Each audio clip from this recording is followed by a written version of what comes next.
I haven't done one of these in a very long time, damn it. Well, hello there, people of the internet. And today we're gonna talk about history of nVidia. I haven't really made a history of video in a very long time, so let's get straight to it. nVidia was founded in 1993 by Jen-Sung Huang, Chris Malachowski and Curtis Prime. That's not how you pronounce it. I don't know how to pronounce it. What's interesting that Huang, prior to nVidia, was working in AMD. He was designing microprocessors. One of the very first things nVidia did was create a partnership with SGS Thomson. If you didn't know, and you probably didn't, just like me, SGS Thomson is located in Switzerland, and they make semiconductors. In 1995, nVidia created their very first product, the nVidia MV1. It had a massive 12 MHz core clock and a massive 75 MHz memory clock, and it came with either 2 MB or 4 MB of memory.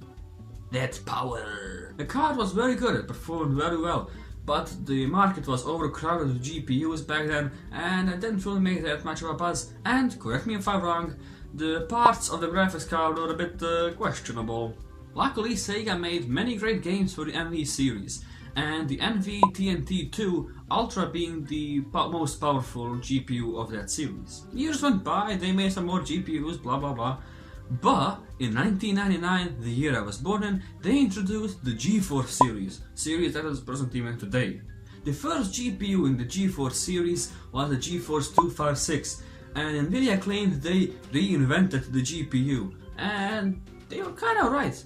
This GPU performed up to 50% better than the previous ones. However, there was a slight problem with all that. Problem being, and again, correct me if I'm wrong, but the GeForce 256 performed better with slower CPUs rather than faster CPUs, which makes perfect sense.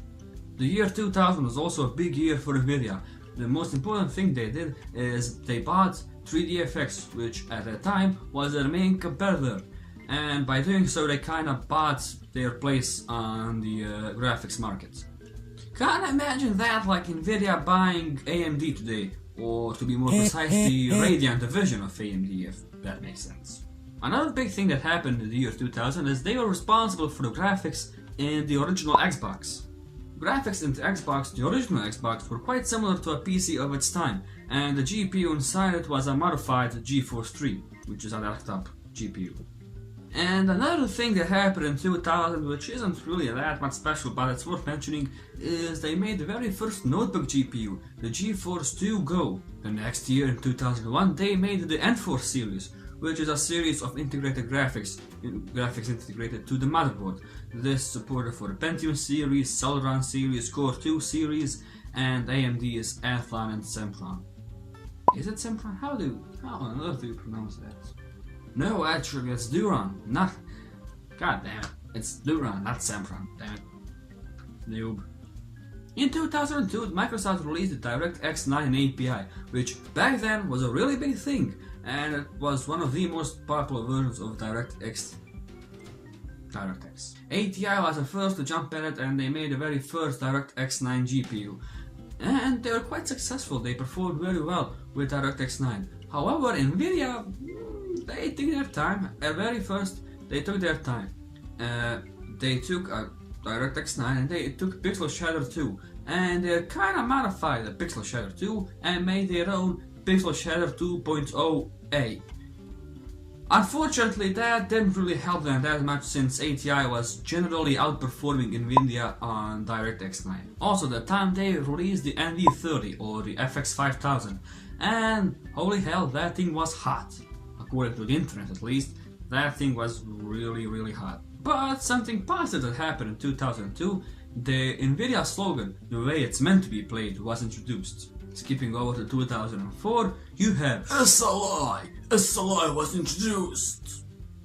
SLI, or Scalable Link Interface, was introduced in 2004 with their 6000 GPU series. At the time, the 6800 Ultra was kinda like the 1080 of its time. It performed very well, and when you put two together, they were quite beastly. Beastly, is that even a word? Beastly. Also, something maybe a bit boring, but interesting to me, and I do want to mention it, is in that time, nVidia helped NASA to create the terrain of Mars. When they sent Curiosity to Mars, nVidia helped them to create the terrain the drone was walking on. The next year they came back to consoles. However, they didn't help Xbox, they helped PlayStation, that is the PlayStation 3. They were responsible for the graphics inside the PlayStation 3, while the Xbox 360 went to Team Red for the graphics. The next year, in 2006, nVidia introduced CUDA performance, bro! Skipping over to 2008, they started rolling out GPUs with a 3-digit series, the 200 series. And in that time, the 280 GTX was very popular and was very powerful. And this series also brought us the GT210, which, yeah, it's quite popular for being a display adapter and not having much performance at all. But what's kind of sad is some tech shops in my area, in my city, label a computer with a GT210 as a gaming PC. Also in 2008, they bought Agaya, I don't know how to pronounce it, but they bought them and they were responsible for the physics. They made standalone special physics card that you put in the computer. However, nVidia bought them, and ever since then every nVidia GPU I think has physics integrated in it. However, not a lot of games take advantage of it, but it's nice to have. 2010 saw the release of the Fermi architecture, and Fermi brought us the GTX 480, which kinda had a reputation to being a furnace. It ran hot, it ran loud, but holy hell it was fast. Fermi stayed also in the 500 series, however it was tuned to be better, more efficient, and I even had a 500 series graphics card, the nVidia 570, well, the Game Boy Golden Sample Edition, and I had it for some time. That was a really good graphics card. I made a video about it. You can click here to check it out. What is it here? I can't remember. Damn it, that somewhere in the corner, I don't know. Now we are skipping over to the 700 series, and the 700 series was quite notable. First, they brought the 750 Ti, which was and still is kinda, maybe depends on where you live, considered a really good budget gaming graphics card. A lot of people have it, and a lot of people are happy with it.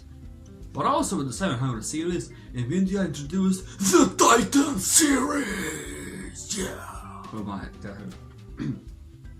To be more specific, the original Titan, Titan Z and Titan Black. 2014 also saw the introduction of the nVidia Shield. Then we have the last generation Maxwell architecture that kind of focused a lot on efficiency and kind of keeping it cool. However, some of the graphics cards still ran a bit hot and they were relatively power hungry, but they were also quite powerful. And that brings us to Pascal, which is, by the time of recording this, nVidia's latest greatest architecture. This includes so far the 1050, 1050 Ti, 1060, 7080 and the Titan XP. Usually between generations there's about a 10 to 15% improvement in performance. However, Pascal, yeah, it's kind of not 1050. I don't really know the exact number, but it's a big jump in performance. Well, I mean, think of it. nVidia had, if I'm correct, over $1 billion for Pascal architecture.